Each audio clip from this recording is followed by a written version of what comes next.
El día de hoy, 25 de enero, festejamos una gran solemnidad que nos recuerda el amor al prójimo, la humildad de nuestra persona, el camino de la reconciliación y el celo por una predicación de la buena nueva. Nuestra parroquia tomó como santo patrono al apóstol de los gentiles. Por eso, hoy, en la vida de los santos, te presentamos la vida de San Pablo Apóstol en 7 minutos o un poquito más. Saulo, tal era su nombre en hebreo, nació en el seno de una familia acomodada de artesanos, judíos fariseos de cultura helenística, que poseían el estatuto jurídico de ciudadanos romanos. Después de los estudios habituales en la comunidad hebraica, Saulo fue enviado a Jerusalén a continuar en la escuela de los mejores doctores de la ley, en especial en la del famoso rabino Gamaliel el Viejo. Ahí adquirió una sólida formación teológica, filosófica, jurídica, mercantil y lingüística, ya que él hablaba griego, latín, hebreo y arameo. Muy probablemente no debía residir en Jerusalén en el año 30, en el momento de la crucifixión de nuestro Señor Jesucristo, pero habitaba la ciudad santa seguramente cuando, en el año 36, fue lapidado el diácono Esteban, el protomártir de la fe cristiana. En concordancia con la educación que él había recibido, por la más rígida observancia de las tradiciones farisaicas, Saulo se significó por aquellos años como el acérrimo perseguidor de los cristianos. El joven Saulo de Tarso estuvo presente no solo en la lapidación de Esteban, sino que se ofreció a vigilar los vestidos de los asesinos que habían lanzado aquellas piedras. Lleno de celo, los jefes de los sacerdotes de Israel le confiaron la misión de buscar y hacer detener a los partidarios del tal Jesús en la ciudad de Damasco. Pero de camino a esta ciudad, Saulo fue objeto de un modo inesperado de una manifestación prodigiosa del poder divino. Deslumbrado por una misteriosa luz, arrojado a tierra y cegado, se volvió a levantar convertido ya a la fe de Jesucristo.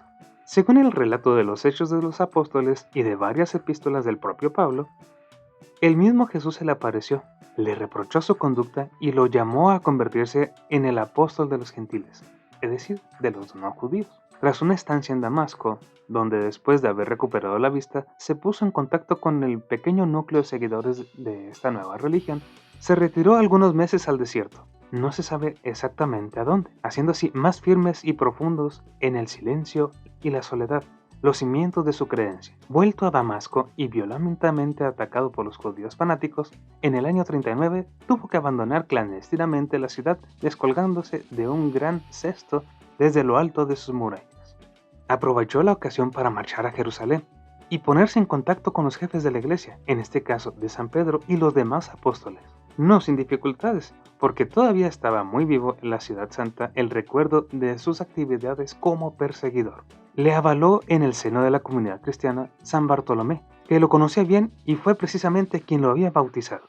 A consecuencia de una carencia que atacó duramente Palestina, Pablo y Bernabé fueron enviados a Antioquía, en Siria, ciudad cosmopolita, donde eran numerosos los seguidores de Jesús. Dato curioso que ahí fue precisamente el primer lugar donde se utilizó el sobrenombre de cristianos, aquellos seguidores de Cristo. Pablo encontró diferentes formas de conocer a Dios. A veces ayunaba, que es cuando te saltas una comida o muchas comidas y pasas un tiempo orando. Otras veces se escapó solamente para poder sentarse y escuchar de Dios. Saulo dijo que conocer a Dios era como entrenar para correr en una gran carrera. A veces entrenar para una carrera requiere trabajo, especialmente si quieres ganar. Al igual que a veces puede ser difícil ayunar o sentarse en silencio y escuchar a Dios. Pero para Saulo, conocer a Dios era mucho mejor que ganar el primer lugar. Cuando Pablo conoció a Dios estaba tan emocionado que quiso contárselo a todos, incluso a las personas que no conocía. Pablo se convirtió en un misionero. E incluso mientras estaba haciendo esto, Pablo estaba escribiendo muchísimas cartas contándole a otras personas acerca de Dios. Ahora bien, a veces Pablo descubrió que no todos querían escuchar acerca de Dios, pero él les hablaba de Dios de todos modos, solo para asegurarse de que tuvieran la oportunidad de escuchar. La gente empezó a enojarse mucho con Pablo cuando éste hablaba. Le tiraron piedras, lo golpearon, lo metieron a la cárcel e incluso intentaron deshacerse de él por completo. Adivina lo que hizo Pablo. Dijo que estaría feliz de ir a la cárcel, de ser golpeado, incluso de morir, si esto significaba que más personas conocieran a Jesús.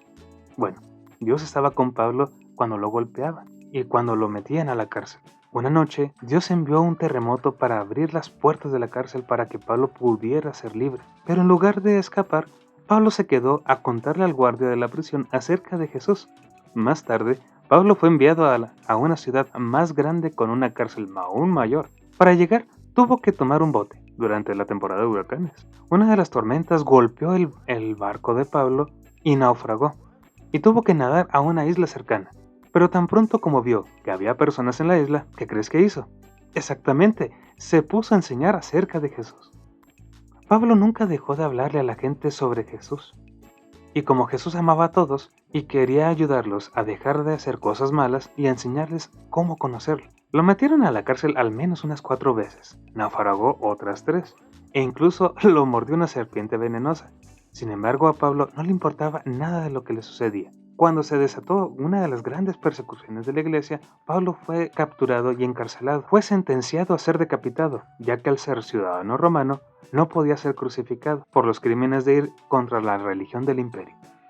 No se puede hablar de Pablo sin mencionar un poco a Pedro, porque gracias a estos dos grandes santos se cimentaron las bases de la iglesia. Pedro como cabeza de la iglesia, el primer papa, quien predicó a toda Judea. Su predicación se puede leer tranquilamente en el Evangelio de San Marcos, en los Hechos de los Apóstoles y en sus 2 cartas. Pablo, mejor conocido como el apóstol de los gentiles, su conversión radical de perseguidor a ser perseguido, su predicación se puede leer en los Hechos de los Apóstoles y en sus múltiples cartas que seguramente has escuchado durante la misa. Te agradecemos que sigas escuchando La Vida de los Santos. Te invitamos que si te gustó, le pongas like, lo compartas, le des clic a la campanita y te suscribas para ver más contenido. Deja en los comentarios qué otros santos te gustaría conocer. Esto fue La Vida de San Pablo Apóstol en 7 minutos o un poquito más. Hasta la próxima.